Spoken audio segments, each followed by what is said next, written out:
Hey guys, welcome back to another one of my videos. My name is Kong Lee with Partners Realty and I'm a licensed life insurance agent.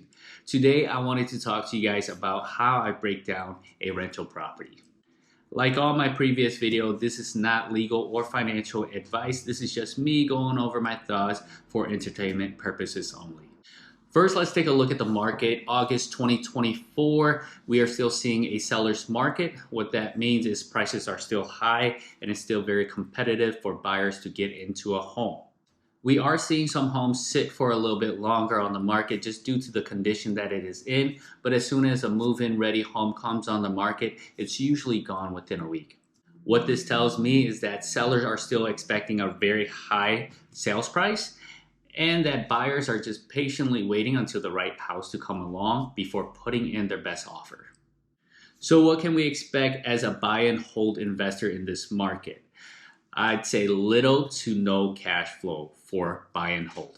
Investors used to live by the 1% rule. That means if you buy a home for $200,000, your rental income is going to be $2,000.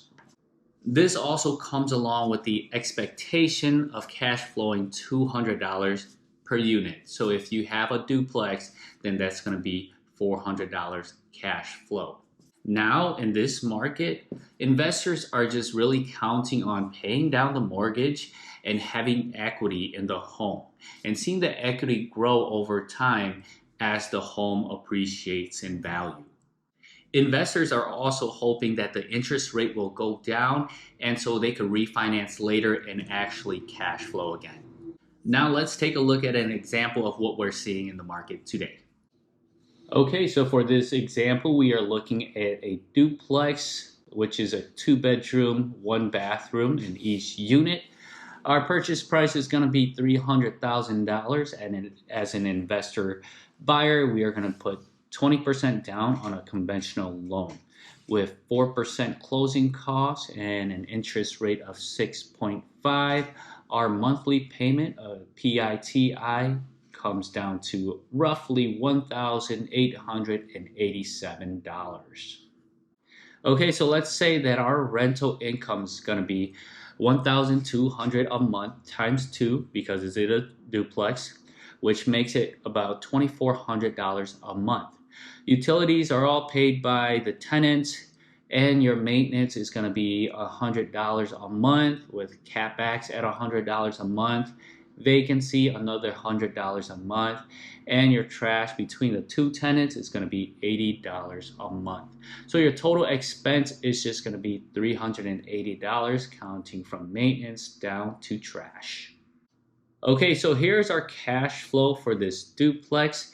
We are looking at $2,400, which is our total rental income, minus the PITI, our mortgage every month, minus our expenses every month, right? So that brings us to $133 per month, giving us $66.50 per unit, which is way below what we expect for $200 per unit. Also, it's below our 1% rule, coming in only at 0.8%. So this is what we sort of are expecting in this market, is that there's not a lot of cash flow, even if you are putting 20% down on a duplex. Now, what would make this deal a better deal is that if we lowered the purchase price to $240,000.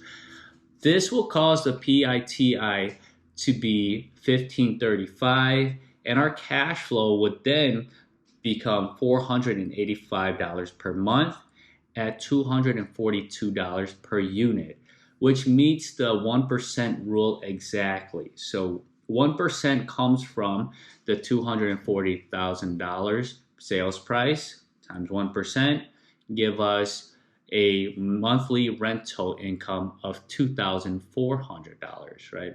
And then it's giving us more than our $200 per unit. This would be ideal. Now for an even better deal, if you could find the same duplex priced at $200,000, your PITI is going to be $1,279 a month, making your cash flow out to be $741 a month. Now that sets you up where you can be very hands off. Hands off meaning you can just hire a property manager. They will take care of all your tenants and the maintenance of this property, and you could just lay back and collect the cash flow. Most of the time, a property management company, they could charge anywhere from 8 to 15% of your cash flow per month. So let's take a look at an example. Going back to our super awesome deal, that we found a duplex priced at $200,000, PITI at $1,279 a month. Our cash flow comes to $740 a month. Our rental income is $2,400 a month. So that means our property management fee, in this case, 10% is going to be $240 a month. Taking this $240 minus from our cash flow here, $741, it goes from $741 to $501 per month. That's still a $250 per unit, which is really great. Now, I do want to mention that along with all of our services, we do offer property management services as well. Property managers are great for burnt out landlords or just beginner landlords that are looking to get into the real estate investment game hands-free.